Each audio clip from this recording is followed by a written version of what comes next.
Hello and welcome to episode 20 of the u3a radio podcast. Now, are you an avid reader? And if so, are you a member of a group? Later, we'll be talking to the u3a book group's advisor, who will not only give tips on how to run a group, but he'll also launch a playwriting initiative for our 40th anniversary. I'm Nick Bailey, and I'll be with you for the next 30 minutes as we go disco dancing. We're not all great dancers, but that doesn't matter. And we all, at the moment, because there's usually about 8 or 9 of us, we all dance in a ring. We just want the handbags in the middle again. We learn how to program a robot. The first remote control challenge we tried was the Crazy Golf. Doesn't sound too difficult. You've only just got to steer a golf ball around a course and drop it in a hole. That's great. And we explore Hampshire with the Havant bus pass group. Somebody had the audacity the other day to suggest that we went down to Portsmouth on the train. I said, we don't do that. We're a bus pass group. Another free way of travelling is to cycle. And with the Tour de France underway, it may have inspired you to get on your bike. But maybe you haven't ridden for some time and would like some advice. John Bauer from Lymm and Thelwall u3a has set up the National Cycling Network, and he's been talking to Peter Clift. Yes, the National Cycling Network is project, I suppose, to bring together all the different cycling groups within the u3as across the country to share ideas, to help u3as that haven't got cycling groups set them up, and basically share our love of cycling with everyone and anyone who wants to hear about it within the u3a. Very good idea. The problem I think really that a lot of people have is that cycling can be a bit dangerous on the roads. Is there a way that you can separate cycle routes from car route? It depends on your area. In quite a lot of areas, there are very good cycling infrastructure. If you're out in the country, then you tend to find that you stick quite well to quiet country lanes. But in towns and things, then there's a lot of infrastructure, particularly in the newer towns. So you start looking at the new towns like Milton Keynes, where they've actually built infrastructure. The whole idea of thinking about the cycling groups is to encourage people to learn how to cycle in the environment that they've got around them. So if it's a city environment, then thinking about how they get to quieter areas if they want to cycle on the sort of the cycle infrastructure, cycle paths, looking at various things from sustrans and the likes. But it's about sharing your experience, sharing your knowledge, and learning how to ride safely on the roads, learning how to plan your routes and plan them appropriate for your area and for your level of riding. So around my local area, we have the Transpennine Trail, which runs from coast to coast and is primarily off-road. And a lot of people like that because they can practice, they can cycle on it. The only trouble is in winter, it gets a little bit slutchy and a little bit muddy, but the roads around it are capable of being ridden most of the year, and they're usually very quiet. But again, it's having the experience and the knowledge of how to do that riding. So I'd imagine then that it's no good if you're in u3a, for example, suddenly thinking, I'm going to do cycling, rushing out and buying your bike and then going off on a 20-mile bike ride. Things to think about first. I was going to say, yeah, there are things to think about. Great, if you're going to go and buy a bike and do a 20-mile ride, brilliant.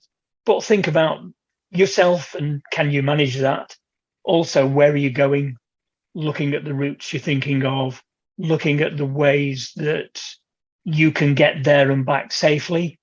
And also, are you in a position, for example, to repair a puncture if you get one part way? You can't always phone the AA up and get them to come out and repair your bike. So it's having some basic knowledge of how to look after yourself and look after your bike before you take that step. So it's worth investing in a little bit of time if there's local options or opportunities to do basic cycle maintenance, giving them the information and a bit of basic knowledge to be able to get them home safely if they do have an incident. Plan your route in such a way that there are always shortcuts that you can take to get back home.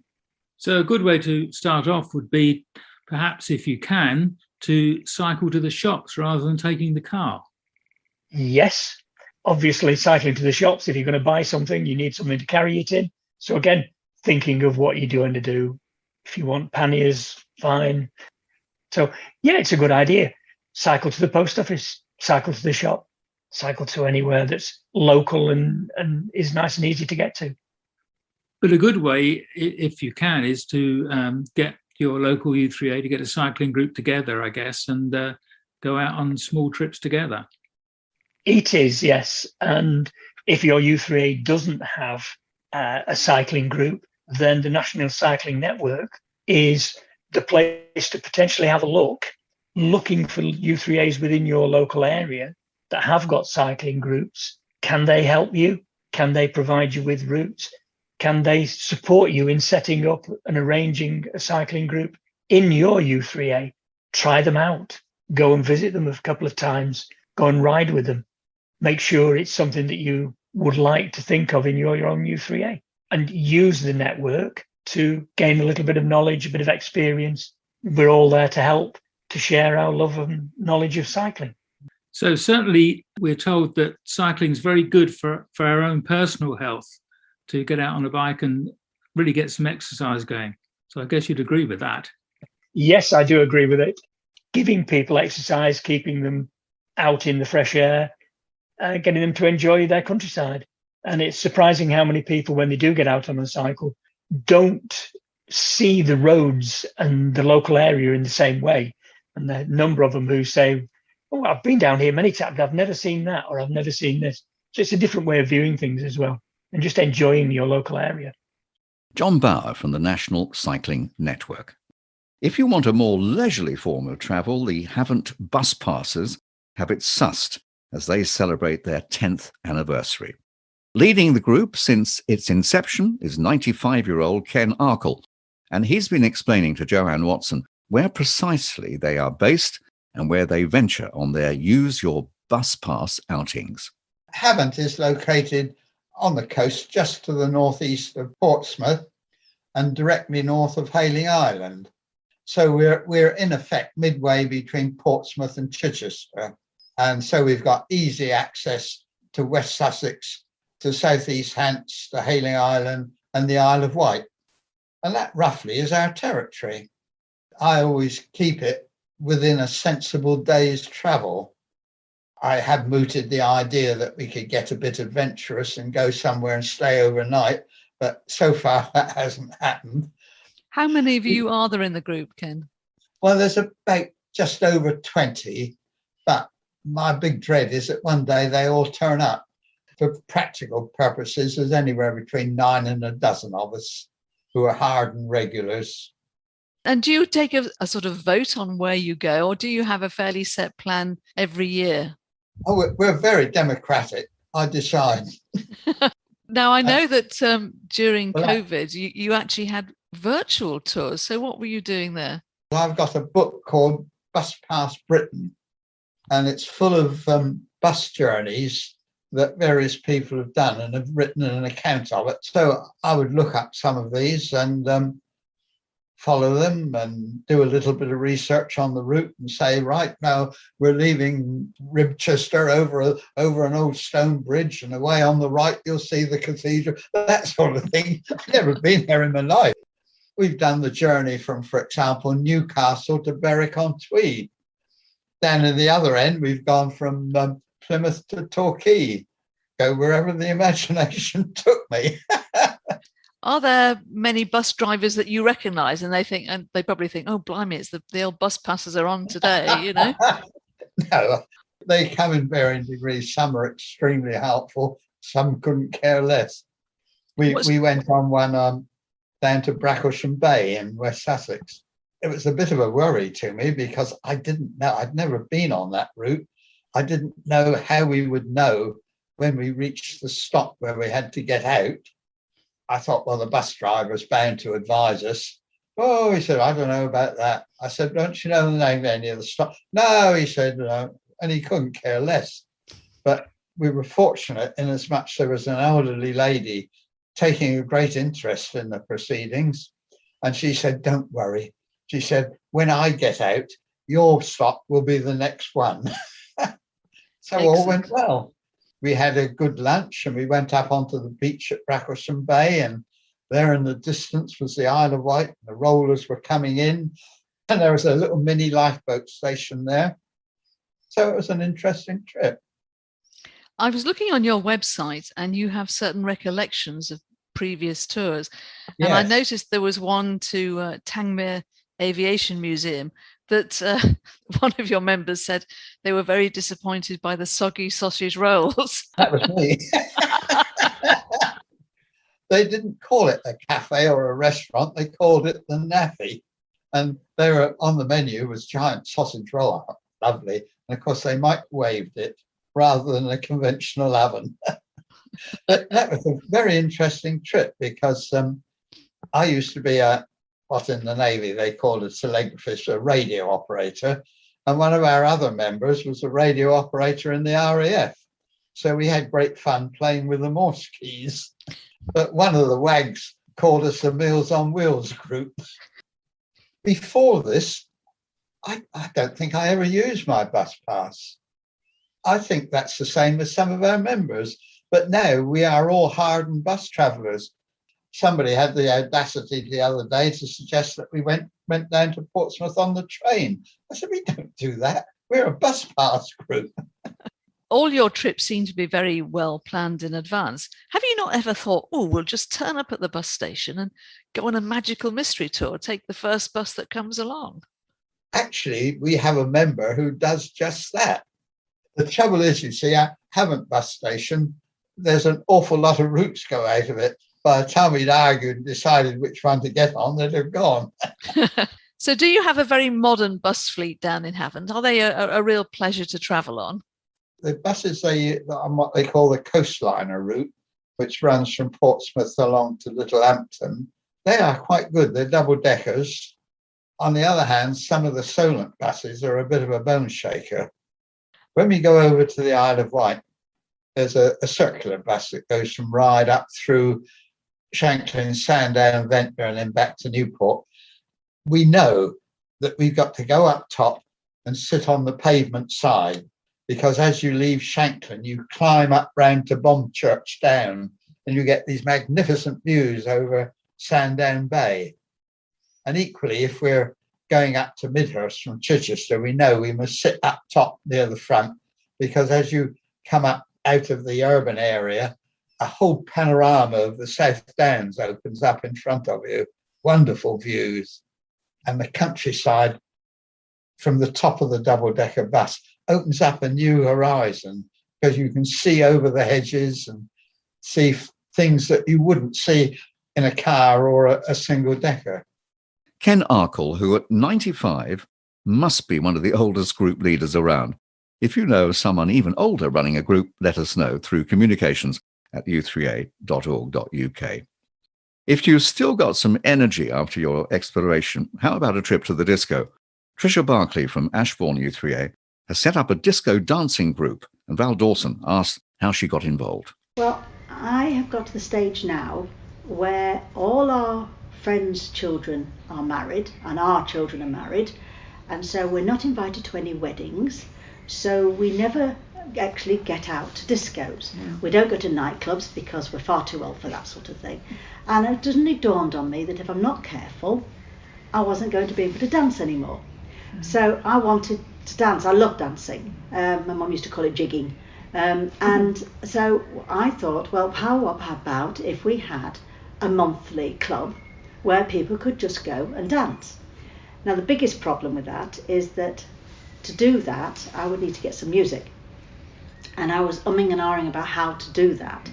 But I have a very good friend who is a DJ.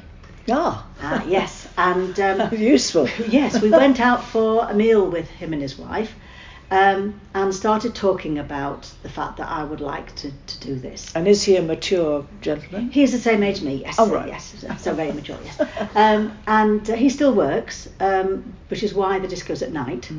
But he's very happy to do it, because although he did do an awful lot of DJing, he's now gone on to swimming announcements, etc. So he goes to big events for the swimming world, and so he doesn't get very often. He doesn't get to do the discoing that he wants to do. So I was talking to him about it and said, it's all very well, but I really can't afford you because it's quite expensive at DJs. And he said, no, I'll do it free. So we decided to. I put an article in the Ashbourne u3a newsletter and said, is anybody interested? Because I thought, if nobody's interested, there's no point. But I thought it was worth asking if there's anybody out there, and I got quite a good response. And the rent for Wyeston Hall is not huge, so as long as I got probably 8 or 9 there, then I was covering the hall rent and the petrol for Tom. You do charge a small amount, do you? I charge a £5. That's good. And what I say to people is it's £5 to cover the rent, etc. And then if they want to bring their own drink and eats or whatever, they can do. And some people bring a bottle of wine and have wine. Some people just come to listen to the music, and they'll bring some nibbles and some drinks and just enjoy the music. Others basically dance the whole time, and they've probably just got water and that's it. So yeah, that's how we started off, and there was a good enough response, and then I applied, of course, to the committee and said, is this okay? And they said, yeah, brilliant idea. But don't ask us. So it's going from strength to strength at the moment, then, it was going very well. We had about 8 or 9 at the first one. In March, I think it was, we had about 18, and that was really great. And I think I just caught it when everybody was at home, because since then people have said, yes, I'm really interested, but I'm away. And so we've actually had different people come and go because people are away at weekends or whatever. If they all came at once, I've got about 23 on the books, but they don't all come at once. So when's your next disco night coming up then? Next disco night, because we're stopped for the summer, is the 30th of September. Right. It's always, I'm trying to put it for the last Friday in the month. And the 30th of September, everyone hopefully will be back from their holidays. And you won't yet know what type of music will be played? No idea. It's all a big surprise. All big surprise. It can vary from rock and roll to I don't know, everything under the sun. We don't do a lot of 50s, but we do a lot of 60s, 70s, 80s, Beatles, and 90s. I hope. We do the Beatles. Yeah, we did the Hollies. We've done it's tremendous. We don't tend to do the 20s onwards, the 2000s, because basically it's not really proper, in my mind, proper dance music. I'm sure it is in my grandchildren's or my children's idea, but not mine. It's too loud. It is, yes. And it's too samey for me. Oh, I sound like my mother now. But yes, so it's basically 60s, 70s, 80s and 90s. And it's a good mixture. And because we're all different ages as well, people can remember music that other people have forgotten about. And then it'll click something off. And so you'll have one record, and then all of a sudden you'll think, oh, what about such and such? My favourite, you see, I'm into things like Tiger Feet and The Sweet and all that sort of thing. So I'll do all that as well as Tamla Motown. But then other people will come up, and it's the Rolling Stones and the Beatles, and it's great to have that mixture. It's nostalgic. It's nostalgic anyway, isn't it? But I mean, it's great fun to keep moving and keep going. Yeah, that's something we said at the last meeting, was that we're dancing, but actually it's memories. The dancing queen, Tricia Barclay. Some disco dance moves can be quite robotic, but have you ever thought of building your own robot? If so, Keith Bostock from Gloucester District u3a is the man to speak to. He's the group leader of the u3a's electronics group, and in October there is to be a u3a Robot Constructors Challenge. Ella Watts asked Keith if there was a historical timeline to this event.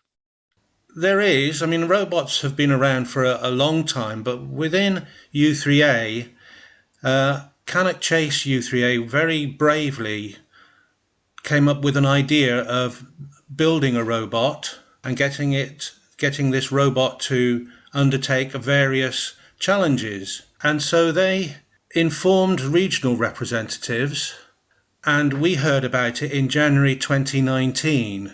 And they ran this through, and they had been busy building arenas and deciding on what the challenges would be. And we thought about this as an electronics group and thought, well, this is interesting. We had just finished one of our projects, which was a TV simulator, which we ran via a Raspberry Pi microcomputer using Python coding. And a robot would suit the Raspberry Pi and the Python coding, and all we have to do is attach various bits and pieces. Well, that's what we thought anyway. It was a lot more complicated than that, and we had to use a lot more brain power than we anticipated. But Challenge Day came along. We'd spent about 9 months working it out, and we then pitted ourselves against other u3as from around the country. We had a team from Devon, a team from North London, Grantham, and ourselves from Gloucester, and Cheltenham. So we got a reasonable representation, but not enough people. And that's really where we wanted to get to. If we had been allowed to continue, and if COVID hadn't come along, we were hoping to run this in maybe 2020. But as it is, we're going to attempt to run it in 2022, in October. So what happens on the actual challenge day? In 2022, we have decided to add some complications to it. So we've added some gaps in the line to just make it difficult. And we've added an intersection. So you've actually one line crosses over the other. And you've got to keep going straight on. So that's what we've done for 2022. And we had that working, and that was great. And we thought, yes, we're done. But we'd done that by about the end of May, and we were thinking, should we go on for another challenge, or should we just rest on our laurels and leave it there? And we thought, no, we'll be brave. We'll go on and do something that's remote controlled. And the first remote controlled challenge we tried was the Crazy Golf. Doesn't sound too difficult. You've only just got to steer a golf ball around a course and drop it in a hole. That's great. But then when you're going up over a ramp, a curved ramp at that, how do you actually keep the ball in place? And then when you're going down the other side of the ramp, how do you stop the ball from running away? So we had to fit what we called a gate to capture the golf ball and to be able to maneuver it around the course, remote controlled. One that gave us a bit more of a technical problem was an egg and spoon race. And that is, as it says, an egg and spoon. So you've got to mount the spoon onto the chassis. That in turn means that your chassis is likely to topple over. So there's a lot of engineering involved there. We had to put additional bits and pieces on to the attachment to get it stable. You then have something to tilt the spoon so that you can roll the ball off into the hole. And we had fun doing that one. So what is the future for this event then, Keith? Well, at the moment, we're still quite small. We're sort of still we've actually seem to have reduced our catchment area at the moment. Now, that might be because of the fuel prices. But at the moment, we've sort of got teams from the Midlands, West Midlands, and we've got ourselves in Cheltenham and hopefully Grantham. We don't have any London teams at the moment, but there's still a little bit of time to enter. We would like to have 16 teams competing, 16 robots. If we have more than that, then in future years, depending on who's going to organise it, we would eventually end up at regional events, and then the first two from a regional event could then come to a national event, and that would be the nice way of doing it. That would be the succession. But it's like everything, it's having the time to be able to do the engineering, to be able to do the coding. There is no easy fix to that. You need time and a certain amount of money to invest in your robot. Well, it sounds fascinating, Keith. So I'm sure it will go on from strength to strength. I'll have to come and have a look at this. Maybe I'll try a slice of your raspberry pie. How about that? Well, I'm afraid the raspberry pie is very crunchy at the moment. Keith Bostock, the group leader of the u3a electronics group. And if you'd like to join the challenge, you can get in touch with Keith through the Gloucester District u3a website. I could do with a robot to sort out my books, of which I'm sure I have far too many.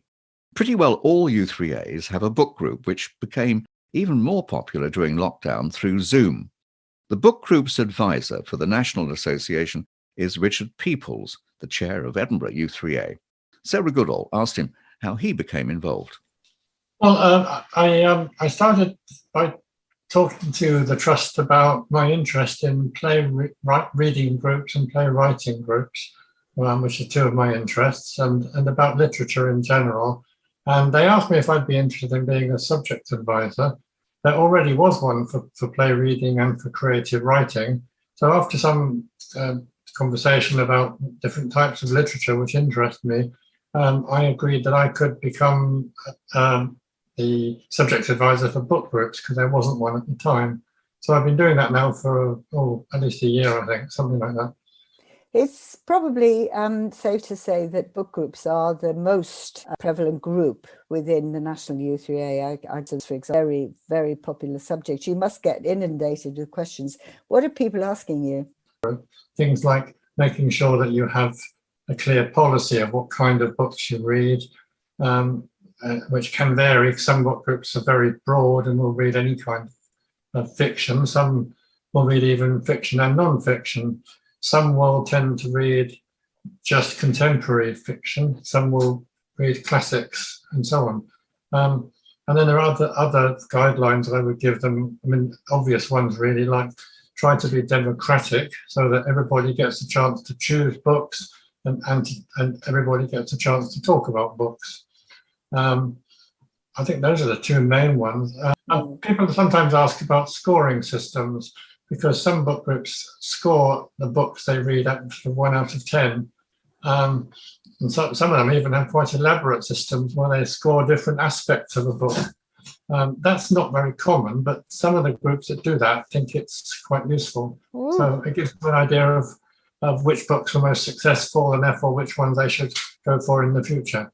Oh my goodness, what a nerve. I understand that you're well placed for this role, Richard, because you were an adult teacher. You were involved with the Open University. Tell me about that. Yes, I became an associate lecturer for the Open University while I was still working full-time in another capacity. And then eventually, after 18 years or so, I ended up working for them full-time. But I taught people, adults obviously, and I taught a general arts course and also a popular culture course. And part of that was reading novels and plays and poetry, which was my main interest. I joined the Open University some years after I'd been to a conventional university and not finished my degree. I was probably too immature, too interested in other things like drama and journalism and student politics. So years later, after I'd been married and had children and all the rest, I started an Open University degree. And I got a good degree. And then somebody asked me if I was interested in teaching for the OU. So I went for an interview, and much to my amazement, I got the job. Tell me more about play reading and playwriting groups that you set up, Richard. Yes, I've run play reading groups for some years and continued doing that when I moved to Edinburgh. We would read all kinds of plays. I started off reading, having a play reading group where we just read extracts of plays all the way from the ancient Greeks all the way through to modern plays. And then we changed to reading whole plays, so it took a bit longer. But the thing I did, unlike many play reading groups, we didn't just read the plays. We read and we stopped every few pages to discuss them. to discuss what was happening in the plays. And this proved to be quite a successful formula, so I carried on with it when I came to Edinburgh. But my other interest, having been involved as an actor and then director and then more recently a playwright, I started playwriting groups as well. And I'd also been doing that for many years. So therefore I had a body of knowledge that I'd collected, ideas about playwriting and so on. So I ran not a group, but a course.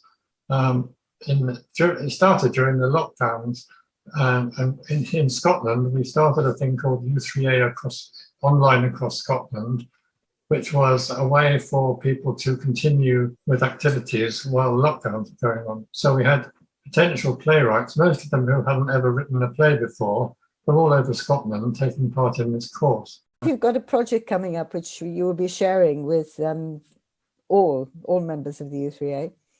Yes, and this is playwriting again. I took part in a project run by the University of Stirling called Reimagining the Future in Older Age, which was about positive futures for older people. And that triggered some thoughts in my head about creating some drama. And I had this title of 1 Foot in the Future, which obviously is a nod to 1 Foot in the Grave, and trying to make the point that older people can think about the future, not just the past. So to cut a long story short, there are a group of us in Edinburgh have been writing a play which will be performed at the Scottish Storytelling Centre, which is in the Edinburgh Royal Mile, in September. And then we're also making a video, and that video will be made available to all u3as throughout the UK and will be part of the 40th anniversary of u3a. Sounds like an ambitious project, and we look forward to seeing the video. Richard Peoples, the book group's advisor for the National u3a. And if you'd like more information on subject advisors and subject networks, just go to our website at u3a.org.uk/learning. I must say that after the cycling and disco dancing earlier in the programme, I could settle down with a good book. But before I do that, let me remind you that if you've got any interesting stories you'd like to share, maybe an adventure you've recently undertaken, or an ambition realised late in life, we'd love to hear from you. Let us know through communications@u3a.org.uk. My thanks to Ella, Peter, Joanne, Val and Sarah for the interviews, and also to Ella for producing the podcast. Until next time, this is Nick Bailey saying goodbye.